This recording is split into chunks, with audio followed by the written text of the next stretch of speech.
So when you're playing a video game series, one that runs multiple games, you want to know what's the perfect type of swan song in gaming. Is it like a grand, definitive conclusion? Is it a heartfelt farewell to beloved characters?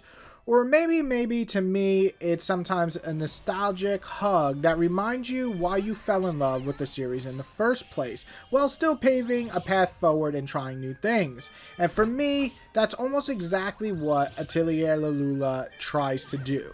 And if you don't know what swan song means, it's kind of just a farewell to a long, overarching thing, a final goodbye. You've seen it in albums, you've seen it in movies, TV shows, and to me, Arland was complete with the trilogy, but they wanted to kind of top it off, do it a few years later, and this is the way they did it. So this game arrives years after the original Arland trilogy, and I like that because we get a lot of advancements, but still it feels warm. It has this comforting return that the original trilogy had, and it picks up right away with Lulua, who is the adopted daughter of the legendary alchemist Rorona. And though, just like all the other games, she's just an aspiring alchemist herself, she's a bit clumsy, she's a bit earnest, but she has that utter charm. If anything, I think that she has more momentum going forward than even her own mother, Rorona. So that was kind of nice to see. And her journey to become a great alchemist, just guided by this mysterious, magical book called the Alchemy Riddle, is a kind of a new way to give quest in a way, but it's pretty much just a checklist of what you should do next.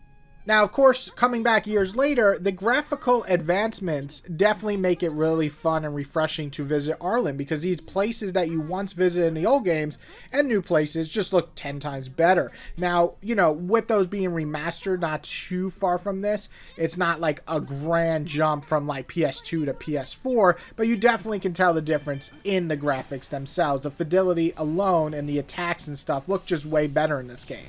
But what's really great is just kind of that emotional punch when you start seeing old friends like Maruru, who is now this dignified queen, and Rorona, who's still kind of adorable, but definitely ditzy, you know, that's who she is, and Totori, who has blossomed into this incredibly skilled alchemist that everyone respects. Just seeing where all these characters are years later and how they've grown and changed, even just the design and looking older, is just a major highlight for me, and it definitely tugs at the heartstrings if you fell in love with the original trilogy like I did. But let's talk about the gameplay. So, Lulua sticks to a familiar but enjoyable rhythm that the series is known for. It has that satisfying loop of gathering materials, as I call it, picking up shit and making shit, synthesizing the items, and then using them in a battle that is turn-based JRPG style. And I mentioned it before, but the Alchemy Riddle system, which is the book that you hold, basically it makes it like giving you tips of what to do next, but not telling you exactly what to do. And when you do it, it then gives you a reward, usually something new to make in alchemy.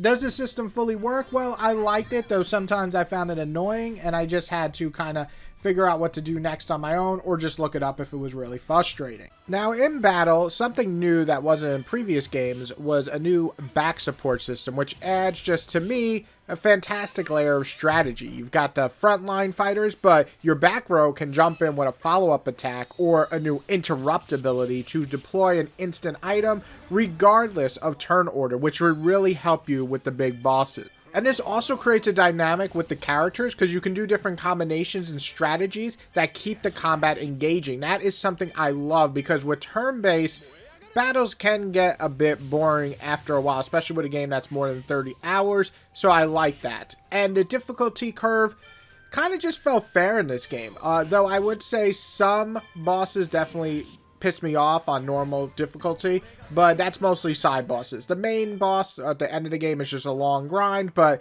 that's pretty much guaranteed in almost any Japanese RPG nowadays. Now, if I had to talk about negatives, I'm going to go with the main plot here. It involves time travel and parallel worlds, and I'm just going to be frank, it's convoluted and really silly at times. It just completely overshadows the strength of the cast. So, Lulua herself is endearing, but her supporting cast really shines here for me. I love her best friend. She's just hilarious and very supportive, and there's a moment in the game where she uses a rocket launcher, one of the funniest moments in the entire series. And then you have her teacher, Payana, I think is how her name.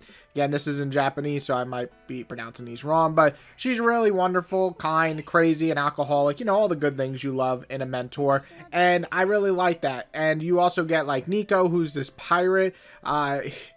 He's pretty great. He kind of gives the, you know, comedic of relief of the series. So this strong, charismatic Asami makes this entire adventure consistently engaging, even when the plot occasionally veers to absurdity or just downright dumb. However, no Swan song is perfect, and Lulua does have a couple of minor problems. One of its biggest drawbacks for me, especially coming from the DX versions of all the other games I've been playing, is the lack of quality of life improvements. Specifically, there is no fast forward button during battles, which is sorely missed because as much as the battles look fun, seeing the same animation, sometimes it can be a little bit long, really does start to drag, especially in the later half of the game. And when you're grinding, you just don't want to see that much. And it's a feature that is almost, to me, essential in any modern RPG, especially turn-based, and especially Atelier games. And like I said, I think the plot itself, not very good, nothing to write home about. Not that any Atelier game has the greatest plot out there, but this one just, I think, tried too many different things and not a lot connected. Luckily, the characters save it, but the story itself is just okay. But despite those minor issues, I think Atelier Lulua is without a doubt a pretty great game. It's a worthy, heartfelt addition to the Arland Saga. It's actually my second favorite in the Arland Saga now. It's just a wonderful journey filled with a lot of memorable characters, a pretty solid gameplay loop, and a sense of returning home that I think both longtime fans will enjoy, but someone like me who just played the Arland series in the last 2 years really came to adore this cast of characters. For those who grew up with Rona, Tottori, and Maruru, I think this game is going to be perfect for you. It's just an excellent return to a beloved world years later, a satisfying reunion, and just a nice way to potentially cap off the entire Arland Saga. My overall score for Atelier Lulua is an 8 out of 10. If you're looking for kind of that special sense of nostalgia embrace, a game like this kind of feels new and familiar at the same time, then I don't think you should miss this one. But I think it's a game that you have to play the other 3 games. So there's some homework to be done before jumping in. Now, if you like this video, as always, all I do is ask you to hit that like button. That means that you like it and I do more of these type of videos. If you love it, hit the subscribe button. I got a lot of comic videos. I got a lot of video game videos, rankings, and things like that. So come by and enjoy. And everybody else, have a wonderful day. そこだよ。損傷甚大。戦闘行動の継続。